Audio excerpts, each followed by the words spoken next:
आम्ही खरं काय मानायचं? उज्ज्वल निकम सांगतायत ते खरं, की पत्रकार सांगतायत ते खरं? मृतदेहाची संख्या 6 वरून 5 कशी झाली? हां. 5 होते तर 5 लोकं बसतानाचा एखादा सीसीटीव्ही का नाही? आता सरपंच असं म्हणतात, की विमान लँडिंग करण्याच्या प्रयत्नात असताना अचानक हवेत एका बाजूला कलले. इतका मोठा स्फोट झाल्यानंतर हं. माणसाच्या बॉड्या जळाल्या. अजितदादांचा चेहरा पण आपल्याला पाहता आला. मला असंही कळलं, की बॉडीच्या पोस्टमॉर्टमच्या वेळेस जी घड्याळ अजितदादांची शेवटची ओळख ठरली, बरं. ती घड्याळ पण पुढं कुठं गेली याबाबतही कोणी खुलासा द्यायला त्याने पण स्पष्ट दिसतंय तो धुकं नव्हतं, कारण लख्ख सूर्यप्रकाश होता. प्रत्यक्षदर्शी तिथे होते. सोलापूर एअरपोर्ट जवळ होतं, पुणे एअरपोर्ट जवळ होतं. त्याने मिड डे कॉल पण शेवटचा केला नाही.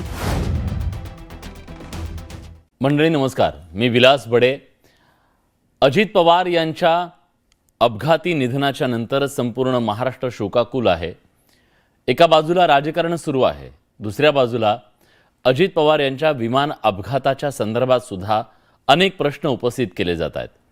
विशेषतः या अपघातामधल्या मृत व्यक्तींच्या संदर्भात, त्यांच्या संख्येच्या संदर्भात, त्याचबरोबर ज्या तांत्रिक विसंगती आहेत त्याबद्दल आणि सगळ्यात महत्त्वाचं म्हणजे त्याच्या पारदर्शकतेच्याबद्दल. या सगळ्या प्रश्नांच्यामुळे पुन्हा एक राजकीय काहूर प्रश्नांकित सगळ्या गोष्टी करण्याचा हा प्रयत्न आहे की खरंच या सगळ्यामध्ये असे काही प्रश्न आहेत ज्या प्रश्नांची उत्तरं मिळत नाही आहेत. स्वतः राष्ट्रवादी काँग्रेसचे आमदार अजित पवार यांचे अतिशय निकटवर्ती असलेले अमोल मिटकरी आपल्यासोबत आहेत.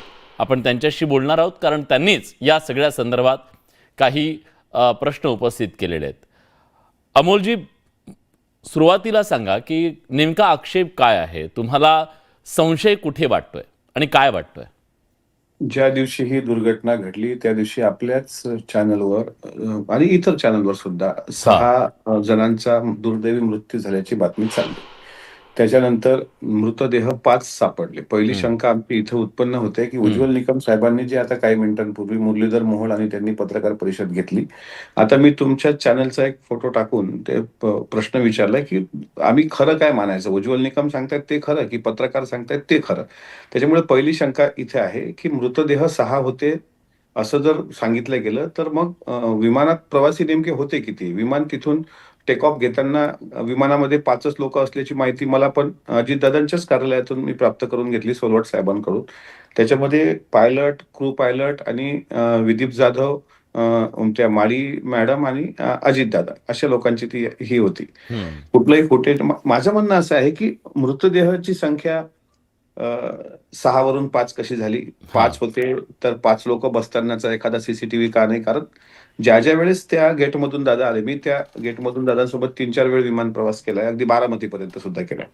आता इथे माझी शंकेची पाल चुकचुकते ती ज्या ठिकाणी ही गोजूबावी विमान दुर्घटना घडली म्हणजे माळरानावर बारामतीच्या. हां. त्या सरपंचाचं विलासजी मी एक स्टेटमेंट वाचून दाखवतोय. ते तुमच्याकडे आलं असेल, पण तुमच्या चॅनलच्या माध्यमातून महाराष्ट्राला कळू द्या. गोजूबावी गावचे सरपंच कल्याण आटोळे यांनी या दुर्घटनेचा थरार शब्दबद्ध केला आहे. त्यांच्या डोळ्यादेखत घडलेल्या या घटनेचे वर्णन करताना सरपंच भावुक झाले होते. गोजूबावी गावातील विमानतळाजवळ ही दुर्दैवी घटना घडली. आता सरपंच असं म्हणतात, की विमान लँडिंग करण्याच्या प्रयत्नात असताना अचानक हवेत एका बाजूला कलले. विमानाचा आवाज बदलल्याचे लक्षात येताच गावातील मुलांनी आणि नागरिकांनी आरडाओरड सुरू केली. काही सेकंदातच हे विमान जमिनीवर आदळले. हे दृश्य बघून आम्ही हतबल झालो. या घटनेचे वर्णन करताना सरपंच कल्याण आटोळे म्हणाले, आम्ही आवाजाच्या दिशेने धाव घेतली. विमान जमिनीवर कोसळले होते आणि त्यातून धूर निघत होता. आम्ही मदतीसाठी जवळ पोहोचलो तेव्हा विमानाच्या आतून कोणीतरी बाहेर पडण्याचा केविलवाणा प्रयत्न करत असल्याचे दिसले. बरं. आम्हाला त्यांना वाचवायचे होते, पण दुर्दैवाने त्याच क्षणी एक मोठा विस्फोट झाला आणि डोळ्यासमोर होत्याचे नव्हते झाले. आता हे झालं स्टेटमेंट आपल्या तिथल्या गोजूबावी सरपंचाचं, त्या गावच्या सरपंचाचं. आमचं म्हणणं असं आहे, की आता याचं राजकारण होते का असा तुमचा प्रश्न होता. हा विषय राजकारणाचा नाहीये. हा विषय सुरक्षिततेचा आहे. की EASA ज्या विमान कंपनीवर बंदी आणली होती, ते विमान EASA TCO परवाना त्या विमानाचा निलंबित केला होता. म्हणजे EASA त्याला 5 वेळा स्मरणपत्र पाठवली होती. DGCA कडे तो प्रस्ताव युनियनच्या बंदीचा युरोपियन युनियनने पाठवला होता. मग असं असताना हे धोकादायक कंपनी अजितदादांसाठी हेच विमान का दिलं गेलं? नेमके प्रवासी किती होते, इतका मोठा स्फोट झाल्यानंतर हम्म. माणसाच्या म्हणजे माणसाच्या बॉड्या जळाल्या. अजितदादांचा चेहरा पण आपल्याला पाहता आला नाही. त्या बारामतीच्या गर्दीमध्ये मला सावरणारे विलास बढे होते आणि ते पण अक्षरशः ओक्साबोक्शी रडत होते. आणि माझं म्हणणं असं आहे की विमानाचं कागदपत्र माळरानावर कागदपत्र पडली, ती पण हम्म. जळताना कुठं दिसत नाही. हे इतकं, कारण मी अंत्यसंस्कारानंतर संध्याकाळी त्या स्पॉटवर गेलो होतो हम्म. आणि तिथलं अगदी बारकाईने निरीक्षण केलं. कागद जळालेला दिसत नाही. दुसरी गोष्ट, मला असंही कळलं की बॉडीच्या पोस्टमॉर्टमच्या वेळेस जी घड्याळ अजितदादांची शेवटची ओळख ठरली, बर. ती घड्याळ पण पुढं कुठं गेली याबाबतही कोणी खुलासा द्यायला तयार नाही, कारण ती त्या बॉडीच्या हातातच नव्हती. मग असे काही प्रश्न ज्यावेळेस उपस्थित होतात, ते विमान पहिले एका जबाबदार माणसाने सांगितलं की धुकं होतं म्हणून त्यांनी ते इमर्जन्सी लँड केलं. पण स्पष्ट दिसतंय तो धुकं नव्हतं, कारण लख्ख सूर्यप्रकाश होता. प्रत्यक्षदर्शी तिथे होते. बर. मॉर्निंग वॉक करणारी लोक होती. विमान 2 कलट्या खातंय, प्रचंड फ्युअल असताना त्याला 2 घिरट्या मारायला अजून काही फार वेळ गेला नसता. सोलापूर एअरपोर्ट जवळ होतं, पुणे एअरपोर्ट जवळ होतं. त्याने मिड डे कॉल पण शेवटचा केला नाही. आणि या अपघाताच्या बाबतीत माझ्या मनात प्रचंड ज्या शंका निर्माण झाल्या, त्या मी सविस्तरपणे मांडल्या. बर. आणि महाराष्ट्र हा त्याचा आज जाब विचारतोय आणि संजय ठीक आहे. राऊत साहेबांनी सुद्धा ठीक आहे. त्या प्रश्न उपस्थित केले. नाही, स्वाभाविक आहे. काही गोष्टींच्या बद्दलची जी शंका आहे ती तुम्ही उपस्थित केली, पण ती केवळ माध्यमातून तुम्ही ती उपस्थित करताय की संबंधित यंत्रणेकडे सुद्धा तुम्ही त्याच्याबद्दलची माहिती मागवलेली आहे? कारण शेवटी विमान अपघात का झाला त्याच्याबद्दलचं जे स्पष्टीकरण आहे, म्हणजे ते धुकं होतं, कारण काय होतं ते तुम्हाला कळू शकलेलं आहे का? संबंधित यंत्रणांना तुम्ही विचारलंय का, किंवा पक्षाला काही माहिती दिली आहे का अधिकृत? विलासजी, मी तुम्हाला प्रामाणिकपणे सांगतो, एक हां. फ्रेम केलेली आहे. मी इथे आमदार, माझी फ्रेम दिसते? हो हो हो. मी इथे आमदार म्हणून बसलेलो नाहीये. मी इथे पक्षाचा एक सामान्य कार्यकर्ता आणि अजितदादांवर जीव ओवाळणाऱ्या अनेक लाखो लोकांमधला एक चाहता म्हणून या ठिकाणी माझी भावना मांडतोय. हां. आता याला आपण पॉलिटिकल अंग देऊच नाही. प्रश्न नाही नाही असा आहे नाही, की पॉलिटिकल नाही. नाही, हां. प्रश्न असा आहे की अजितदादांसारखं इतकं मोठं नेतृत्व क्षणार्धात त्या माणसाच्या जीवनाचा कोळसा होत असेल, आणि जर त्यांच्या चाहत्यांच्या मनात काहूर असेल, काहूर कसं आहे की तांत्रिक बिघाड होतं हे बाह्य कारण जरी दिलं गेलं, तर लँडिंगच्या वेळी विमान अचानक एका बाजूला कसं काय कळलं एका बाजूला. बघा, हा प्रश्न जनतेच्या मनातले मी प्रश्न लिहिलेले आहे. हो. सरपंच म्हणतात विमानाचा आवाज अचानक बदलला. इंजिन मध्ये इंजिन फेल्युअर होतं का, इंधन गळती की इतर काही होतं? स्फोट विमान पडल्यानंतर 4-5 स्फोट काही सेकंदानंतर झालेले आहेत. मग विमानात काही स्फोटकं वगैरे होती का? माझं म्हणणं असं आहे की ब्लॅक बॉक्स मधला डेटा सार्वजनिक कधी करणार आहात? ब्लॅक बॉक्स मधला डेटा जोपर्यंत सार्वजनिक होत नाही तोपर्यंत ह्या शंका दूर होऊ शकत नाही. म्हणजे तुमचं म्हणणं आहे की पारदर्शकता असली पाहिजे. या अपघाताच्या संदर्भातली जी काही अधिकृत माहिती आहे ती तातडीनं लोकांपर्यंत दिली गेली पाहिजे, असं तुमचं म्हणणं आहे? बिलकुल. कारण या सगळ्या संवेदनशील या प्रवासामध्ये अजितदादांचे खास राजकीय मित्र, राज्याचे मुख्यमंत्री देवेंद्र फडणवीस साहेब, हे प्रचंड संवेदनशील आहेत. ते पण ओक्साबोक्शी रडताना मी पाहिले आणि त्यांनी याच्यात जातीनं लक्ष घातलेलं आहे. फक्त माझं म्हणणं असं आहे की सीआयडी कडे जो तपास दिला गेलेला आहे आणि AIB कडे जो ब्लॅक बॉक्स आहे त्यातला डेटा पटकन सार्वजनिक करावा, लोकांच्या शंका दूर कराव्या, आणि जे काही प्रवासी जिवंत होते ते बाहेर पडण्याचा खरंच प्रयत्न करत होते का, आणि दादा ज्यावेळेस टेक ऑफ घेत होते विमानात मुंबईवरून त्यावेळेसचा सीसीटीव्ही, कारण मला माहित आहे मी जेवढा प्रवास विलास दादांसोबत केला त्यावेळेस प्रत्येक वेळेस OSD दादांचा सोबत असतो. OSD असतो किंवा PS असतो. यावेळेस कोणीच कसं नव्हतं. विदीप जाधव एकटेच होते तिथे. आपण एक शंका घेण्यासारखा विषय आहे. दुसरी गोष्ट, पहिल्या दिवशीचा तो दादांचा कार्यक्रम आहे तो दुपारी 2 नंतर दादांच्या भेटीगाठीच नाहीत कोणासोबत. म्हणजे पूर्ण दिवस मोकळे होते दादा कधी खाली थांबत नव्हते, हे तुम्हाला पण माहित आहे. पण पहिल्या दिवशी म्हणजे ही घटना घडली 28 जानेवारीला आणि 27 जानेवारीचा कार्यक्रम बघितला. दुपारी 2 पर्यंत लोकांच्या भेटीगाठी आणि मंत्रालयीन कामकाज आहे. नंतर मग पक्षातल्या लोकांना दादा भेटल्याचं मला कळलं.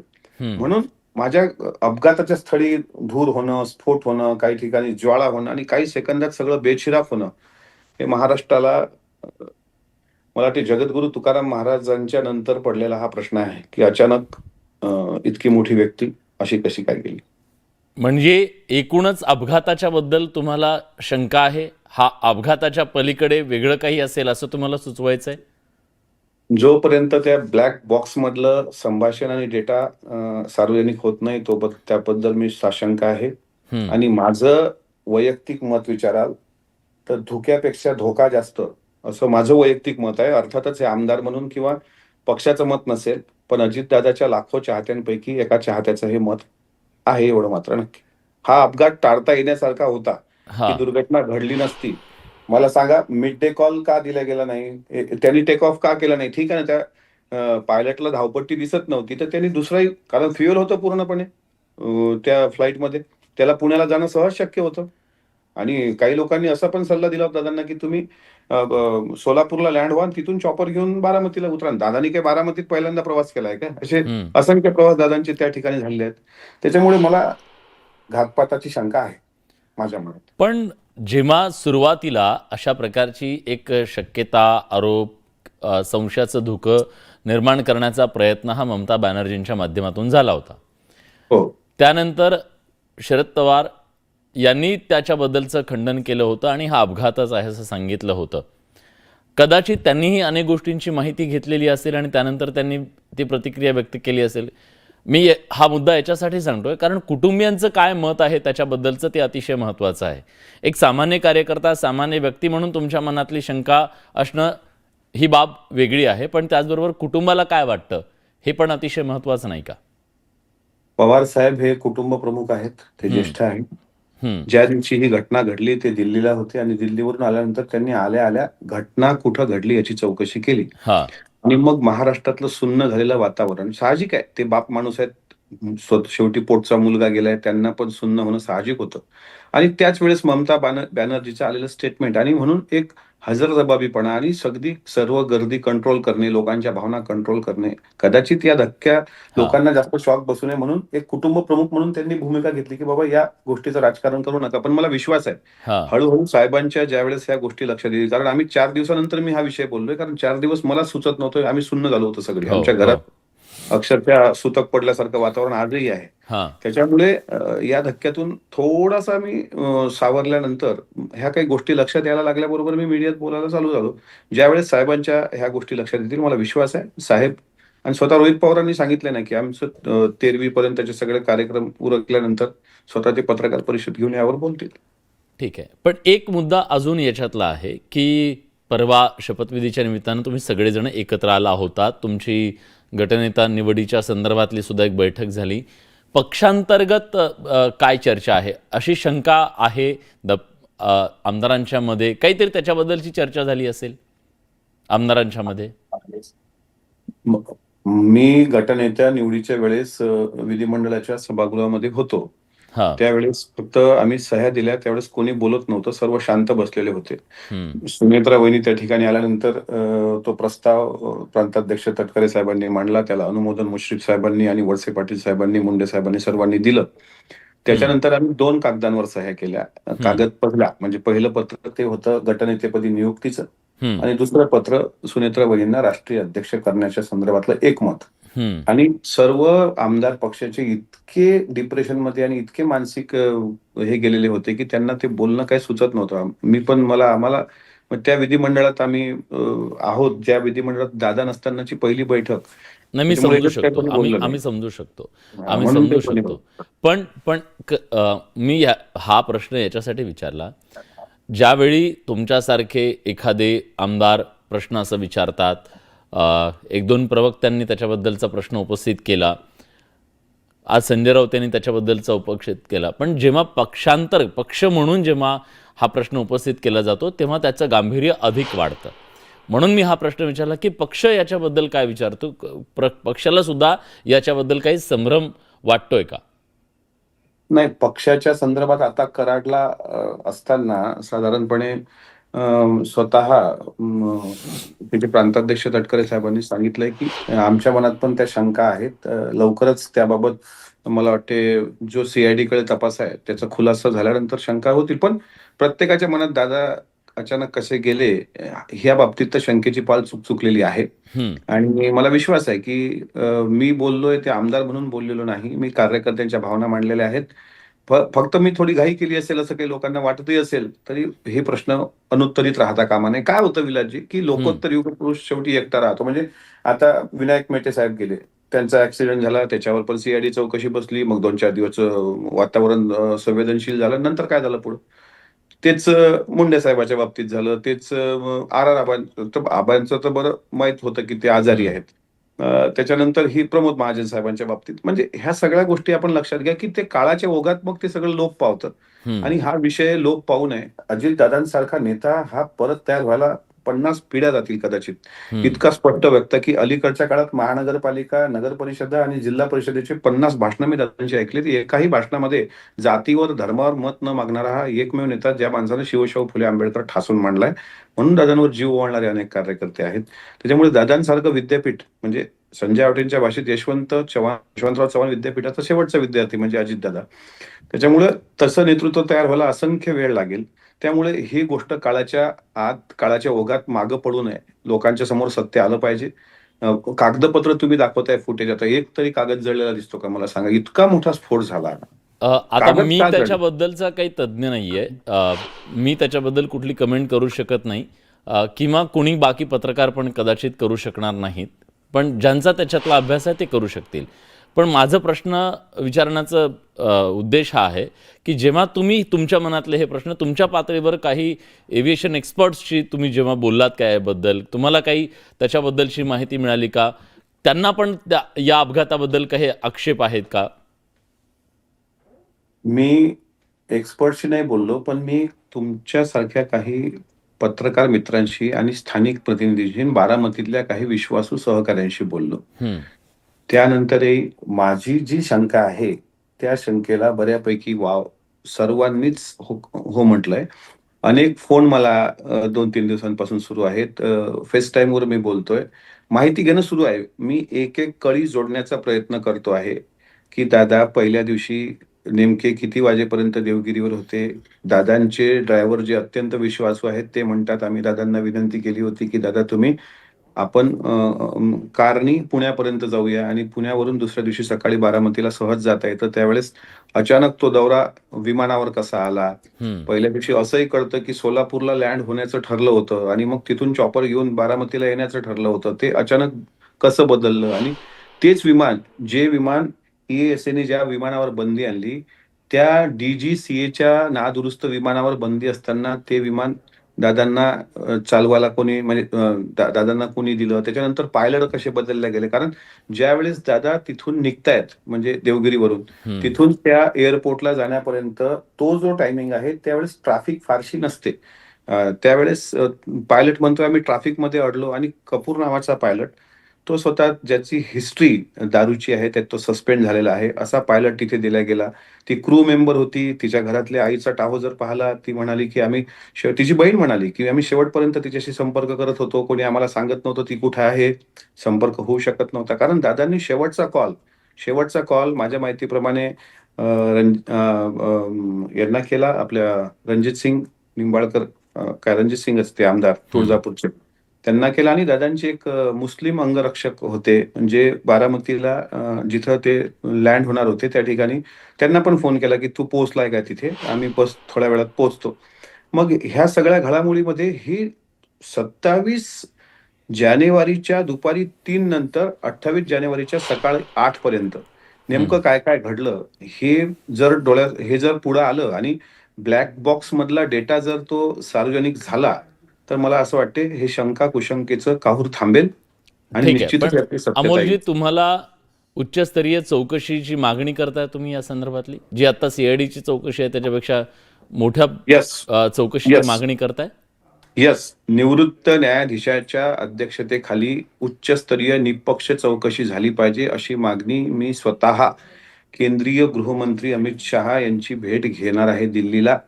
केंद्रीय रेल्वे मंत्र्यांची भेट घेणार आहे. पण अर्थातच ती भेट घेण्यापूर्वी आमच्या पक्षाच्या नेत्या आणि आमच्या गटनेत्या आणि आमच्या पक्षाच्या राष्ट्रीय अध्यक्षा, आता मी औपचारिकच ती फक्त घोषणा आलेली आहे, पण राष्ट्रीय अध्यक्ष आदरणीय सुनेत्रा वहिनींशी बोलल्यानंतरच मी पुढचं निर्णय घेणार. पण माझी म्हणजे तयारी पूर्ण झाली. राष्ट्रीय अध्यक्षा त्याच असणार याच्याबद्दलचा निर्णय झालाय? त्याच असणार आहेत. दुसरं कोण असणार आहे? चर्चा अजितदादांचा वेगवेगळी आहे. चर्चा असू द्या, मला त्या चर्चेत जायचं नाही. काल माणिकराव कोकाटे बोललेत या संदर्भामध्ये, माननीय मंत्री. हां. सुनेत्रा वहिनींकडेच पक्षाची सूत्र असतील, दुसरी व्यक्ती राष्ट्रीय अध्यक्ष होणार नाही. दुसरी एक गोष्ट, विलिनीकरणाच्या बद्दल पण खूप मोठी चर्चा आहे. अ, तुमचं याच्याबद्दलचं काय मत आहे? विलिनीकरण खरंच चर्चा सुरू होती त्या संदर्भात, की केवळ म्हणजे काय म्हणतात त्याला, राजकीय नेरेटिव्ह सेट करणाऱ्या चर्चा आहेत? विलिनीकरणाच्या चर्चेच्या संदर्भात मला आजच्या चर्चेत काही बोलायचं नाही, पण ही चर्चा सुरू केली पहिल्यांदा हम्म, की मीडियावर बोलून अजितदादांचा अंत्यसंस्कार होतो ना होतो, तर पहिलं बाईट आलं खासदार कोल्हे साहेबांचं. हां. मग खासदार कोल्हे साहेबांच्या पासून ही सुरुवात झाली. मग त्यांच्या पक्षाच्या एका प्रवक्त्याचं एक ट्विट आलं आणि तिथून मग ह्या चर्चा सुरू झाल्या. वास्तविक या चर्चेची काहीच आवश्यकता नव्हती. विलिनीकरणाच्या संदर्भामध्ये दोन्ही पक्षाचे पक्षप्रमुख, त्यांची बैठक झालेली आहे 17 जानेवारीला. त्याचं फुटेज तुम्ही सर्वांनी दाखवलं होतं मध्यंतरी. त्यात अजितदादा पण होते, त्यात कोल्हे पण होते, त्याच्यामध्ये रोहित पवार पण होते, सर्वजण होते. त्याच्यामुळे ही विलिनीकरणाची चर्चा खासदार कोल्हे साहेबांनी सुरू केलेली आहे. त्याच्यामुळं ही दादांनी दोन्ही पक्ष एकत्र येण्याकरता अनेक बैठका घेऊन त्यांनी स्वतः सार्वजनिक कार्यक्रमात पण बोलून दाखवलेलं होतं. पण आजचा विषय हा फक्त अजितदादांच्या शेवटच्या तो दुर्दैवी क्षण आहे त्या बाबतीत आहे. त्याच्यामुळे मला असं वाटतं की त्यावर स्पेशल मी सर्व माहिती घेतल्यानंतर बोलेल. नक्कीच. आता तुम्ही ही भूमिका घेतल्यानंतर तुमचा पक्ष काय भूमिका घेतो, तुमच्या पक्षाच्या नेत्या काय भूमिका घेतात, त्या काय मागणी करतात हे पाहणं महत्त्वाचं आहे. पण तुर्तास धन्यवाद, तुम्ही न्यूज 18 मराठीशी सविस्तरपणे बोललात त्याबद्दल. आपल्यासोबत अमोल मिटकरी होते, ज्यांनी अनेक प्रश्न या अपघाताच्या संदर्भातले उपस्थित केलेले आहेत. त्या सगळ्या प्रश्नांच्या संदर्भातली पारदर्शक उत्तरं मिळायला हवीत अशी मागणी करत त्यांनी उच्चस्तरीय चौकशीची मागणी केली आणि केंद्रीय गृहमंत्र्यांना भेटून आपण त्याच्या संदर्भातली मागणी करणार असल्याचं सुद्धा त्यांनी सांगितलंय.